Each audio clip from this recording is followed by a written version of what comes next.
Good morning. It's a beautiful day in southern Utah. I'll have to show you the view I'm looking up at. Beautiful blue sky right above me. Right there. There's a bird's nest. At times it's been doves and at times it's been robins. Anyway, I was thinking about somebody a couple months ago had asked me what to plant. What should I plant in my garden? And I didn't know how to answer because all I could think of was, it's your garden, plant whatever you want to. But since then I've come up with a little list it's not telling anybody what to plant in your garden, but thought topics, a list of topics, ideas to consider when thinking about what to put in the garden. Number 1, something for the sake of nostalgia. For me, that would be carrots. The very first thing I ever planted as a child when my dad put together garden beds in the backyard and asked each of us kids, what do you want to plant in your garden? It's like, I have a garden, my own garden bed. It was very exciting for me. And at that time in my life, the only vegetable I cared to eat was carrots. And so of course that was what I put in my garden. And I still think it's magical to pull a plant up and out of the ground. It's fascinating to me. And even if you don't have nostalgia, say for something in childhood, I mean, maybe think of a place you traveled to or something you ate that's a reminiscent of a good time. Number 2 is a request from the people you live with. So that's just a matter of surveying, for me, my husband and my children. If you were living alone, I suppose you could also think about what you might want to serve to dinner guests. So I asked my family, what should I plant in the garden? There you go. What should I plant in the garden? And my husband requested beets. And this was a few years ago. And I was, okay, I grew beets for him because I wasn't going to eat them. And we grew golden beets and he pickled them and it was delightful. He had a good time with that. One of my children wanted all the ingredients for salsa. And so in his garden we put onions and tomatoes and peppers, and then he harvested it all and threw it in the food processor and we all ate homemade salsa. So it's fun to take requests when you're, the main gardener in your family and you're the one doing most of the planting. What would you like? So I ask my family every year, what would they like me to grow? This year the request was more carrots. They said I did not plant enough carrots last year, so we upped our carrot game a little bit. Number 3 is a splash of color.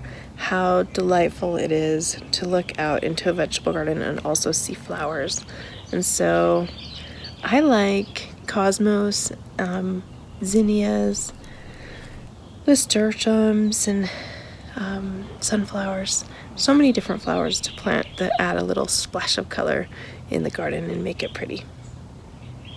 Number 4, a favorite vegetable or one that you use a lot of in your cooking.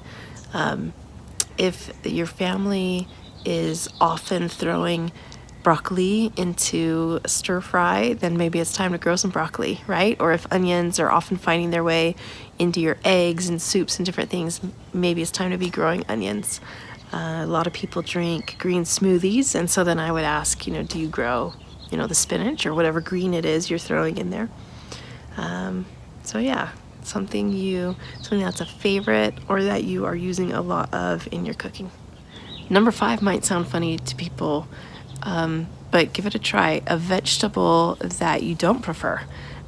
For me, when I noticed that over the years of growing beets, I started little by little liking them, and I actually eat beets now.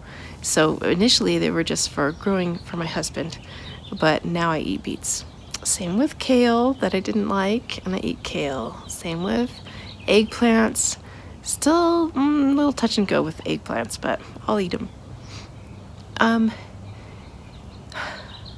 Thinking of one of my children who does not like zucchini. And then I gave him zucchini from the garden, and he said, well, this I can eat. So you never know, something from the garden might have a better flavor, or there's just something about growing it yourself that makes it something you can, become accustomed to and enjoy eating, even though it wasn't something that was necessarily on your vegetable platter in the past. Number 6, something in memory of a departed loved one. I grow roses, and every time I look at roses, I think of my mom, who absolutely loved roses. And so that can be a nice element to the garden, is to what makes you think of somebody else. Number 7, something from a friend's garden. I love bringing other people's plants from their gardens up into my garden, and by the same token, giving them away. So I've given irises away a couple of times, and it can be kind of fun. I walked by a friend's house and saw a beautiful display of irises all lined up in front of her home, and I said, wow, your irises look incredible. And she said, they came from your house. I thought, oh yeah, I completely had forgotten. And it's delightful to share, I think.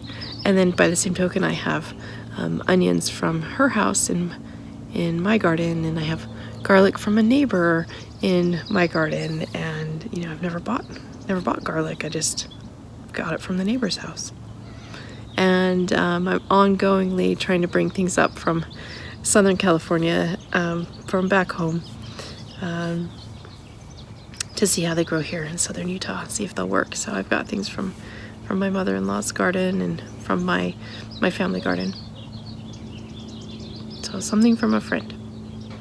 Number 8 is something regionally specific, or something that's a nod to the history or heritage of the place where you're living and growing. I have something over in the corner, and I don't know its name. I'll show it to you. Don't know the name of it, but right there at the base or at the trunk of the tree, it's got jaggedy leaves, and then it's got these yellow flowers on it.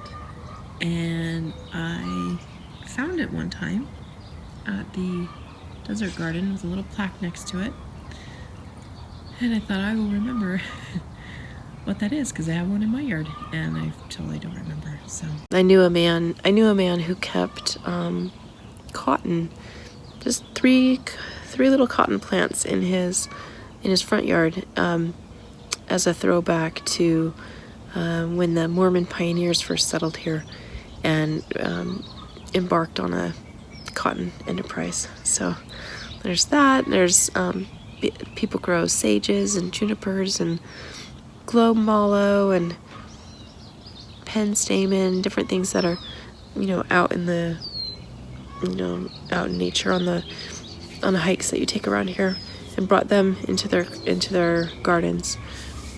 So yeah, something regionally specific, or something that's a nod to the peoples who lived here before you did. Number 9 is something worth preserving. And if you know me, you know I am a fool for pomegranates. I love my pomegranate trees, and every year, that's nostalgic too. We grew a pomegranate tree in Southern California in childhood years, and our family would juice them, and my mother would make pomegranate jelly, and now I do the same here in Southern Utah, where pomegranates also grow very well. And our little family juices them every year, makes pomegranate jelly too, so that's fun. But yeah, something that you can put up, and then it's in the pantry. We're eating pomegranates in March. There's no pomegranates on the tree right now, but how are we eating them? It's because it's jelly. It's in the pantry. So that's a fun thing to do, is put up something from the garden and be able to enjoy eating it later on. Last but not least, number 10 is something you've never grown before. I'm ongoingly doing experiments here, figuring out what grows well here and what I might want to add to our dinners and breakfasts. So hence, Yodfa trials and different things like that. Chijimi sai, new peppers, new tomato varieties that I've never grown before. Always trying something new to taste new things. So as you're contemplating what to grow in the garden, I hope a list like that is fun to consider. And if you have your own topics or things worth considering growing, go ahead and put that in the comments. I'd love to read them. Happy gardening.